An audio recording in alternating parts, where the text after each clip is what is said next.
Bonjour à tous, dans cette vidéo nous allons nous intéresser à l'étape entre le mariage et le divorce. Le divorce dissout le mariage, il défait des liens de droit, cependant que se passe-t-il en cas de séparation des époux, de cessation de la communauté de vie, mais avant la consécration officielle, si j'ose dire, de cette séparation qui sera le divorce.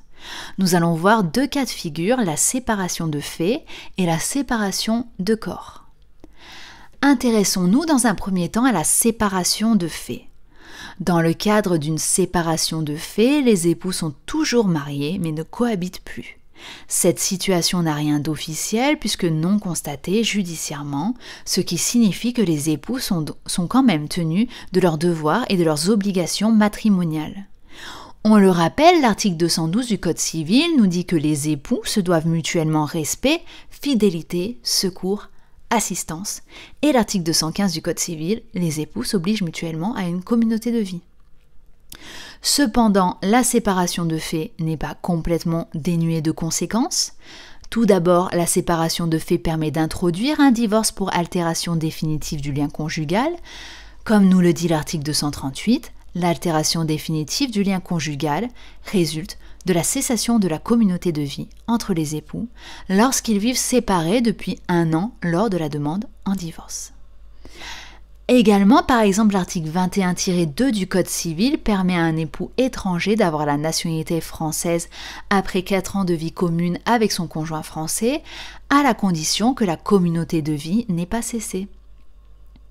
Nous l'avons vu dans une précédente vidéo, les fonctions de tuteur ou curateur pour un majeur protégé peuvent être exercées en priorité par le conjoint. En cas de séparation de fait, cela ne sera plus le cas.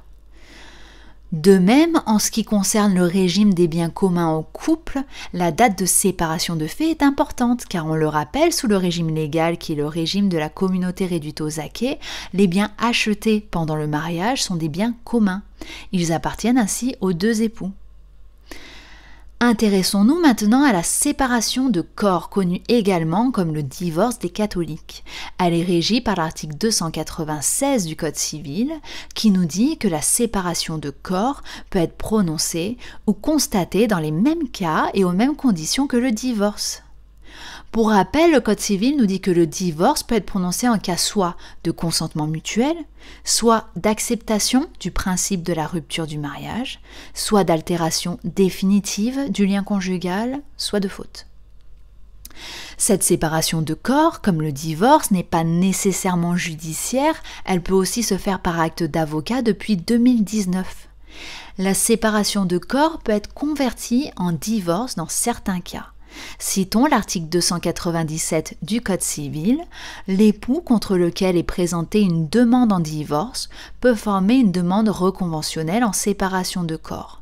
Toutefois, lorsque la demande principale en divorce est fondée sur l'altération définitive du lien conjugal, la demande reconventionnelle ne peut tendre qu'au divorce.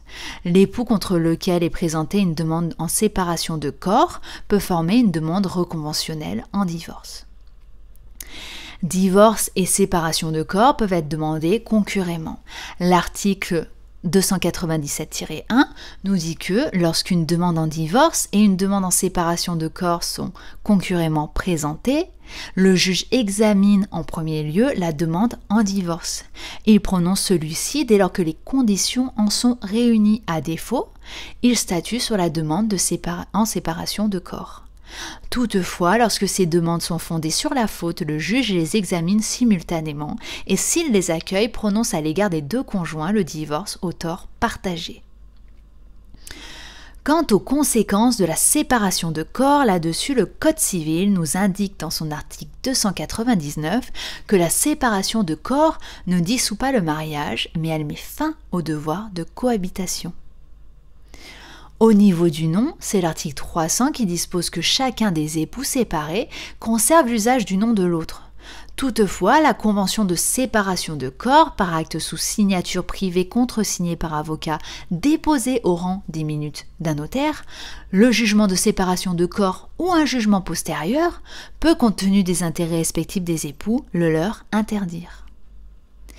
Parmi les autres articles importants concernant la séparation de corps, nous pouvons citer l'article 301 qui nous dit qu'en cas de décès de l'un des époux séparés de corps, l'autre époux conserve les droits que la loi accorde au conjoint survivant. Mais également l'article 302 qui dispose que la séparation de corps entraîne toujours séparation de biens. Enfin, cela n'est pas négligeable, citons l'article 303 qui nous dit que la séparation de corps laisse subsister le devoir de secours.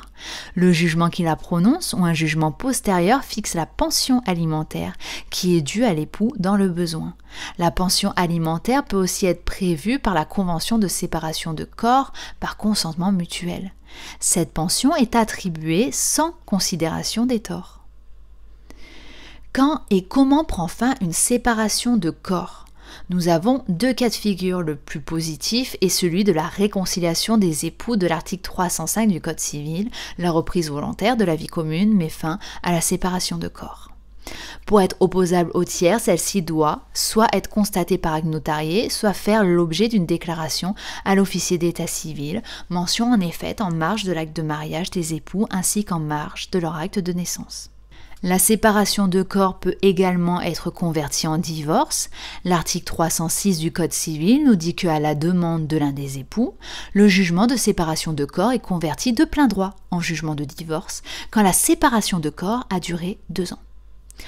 L'article 307 complète ainsi, dans tous les cas de séparation de corps, celle-ci peut être convertie en divorce par consentement mutuel.